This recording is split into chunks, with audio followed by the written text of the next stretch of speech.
Warning. In this video, I work with high voltage AC electricity. The electricity I am working with can get you killed. I am not an electrician, and I am not providing any advice or instruction in these videos. I am not trying to show you how to wire AC. I am just demonstrating my own cabinet build. If you attempt to build a cabinet like mine, you must be responsible for your own safety. If you do not understand how to wire up AC power, do not try it. Hire a professional electrician to do the work for you. I assume no responsibility for any harm to yourself, others, or your property that you may endure. I repeat, I assume no responsibility for any harm you do. So today we're going to hook up speakers, speaker amp, the power via a power switch and a power outlet with a extension cord. So the first things we're going to hook up are the amp, which is a Kinter MA170, and then the speakers, which are Boss CH4230s.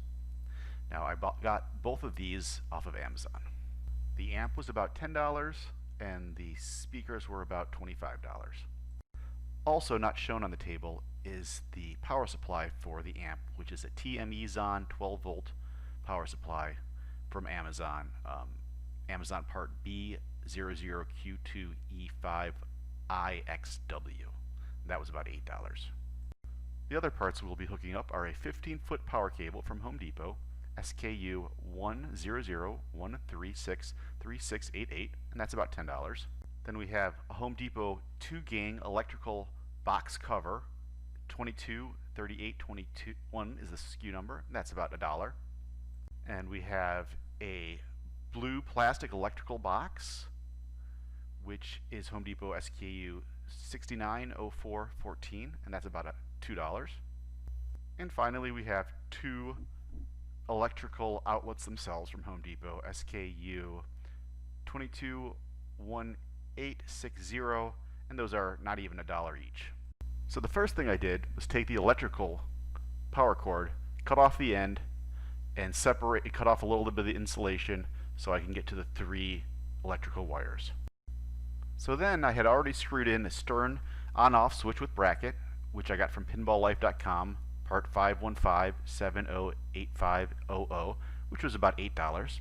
Screwed that in, and I stripped the ends of the power wire, added 1/4-inch quick disconnects, and plugged them in to the switch, as well as grounded the ground line to the switch bracket.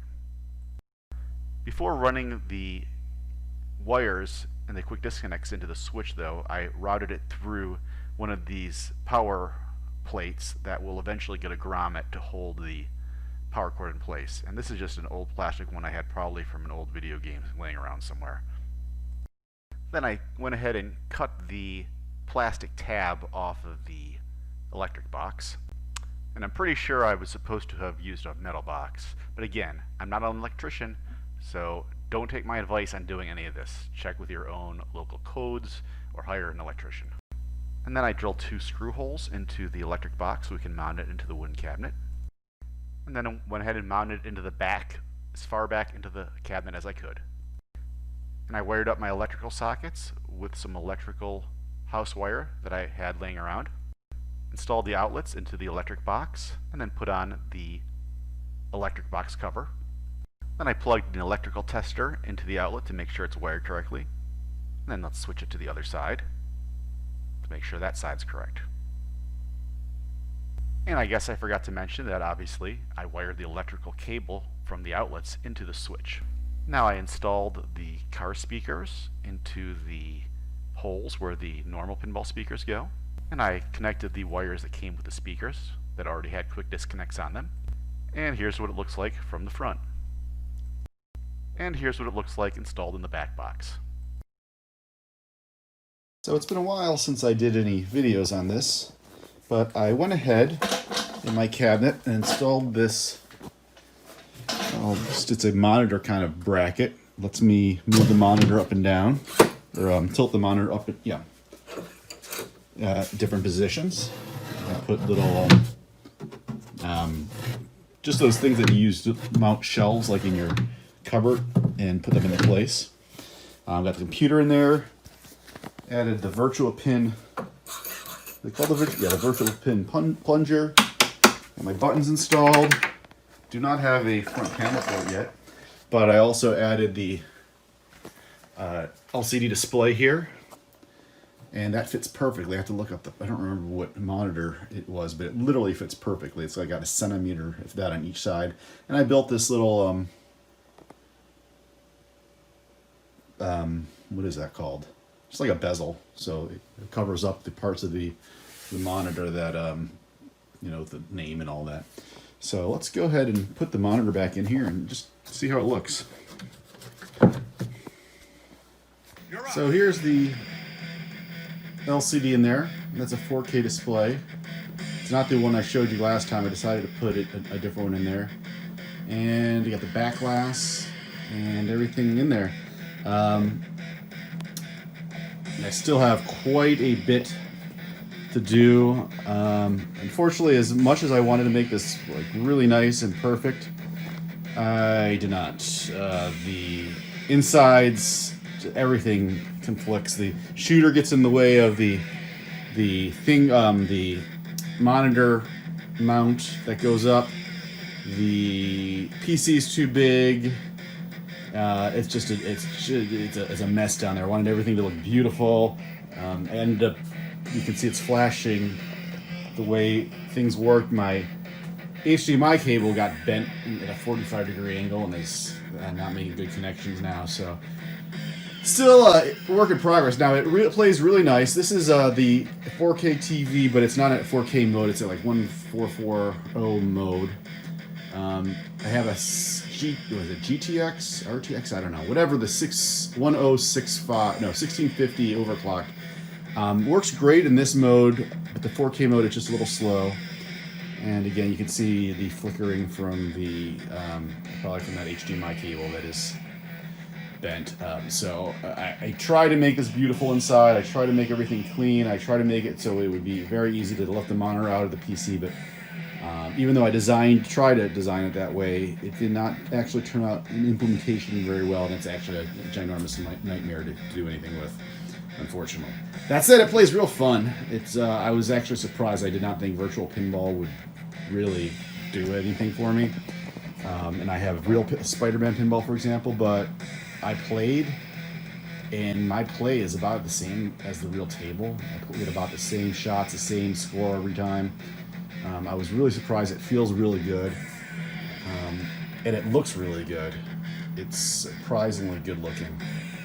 So I got to figure out how it's very light and faded. It looks like a white haze. I think that's one of the 3D effects.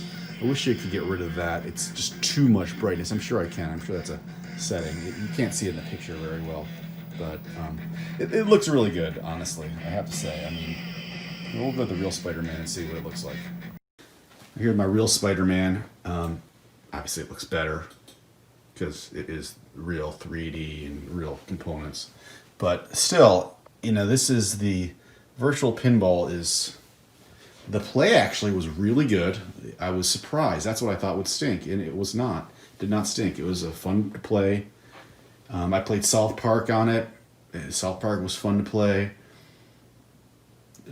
So if you don't have real pinballs, or you don't have the room for real pinballs, or I mean, they're expensive, so you probably don't have a room full of real pinballs.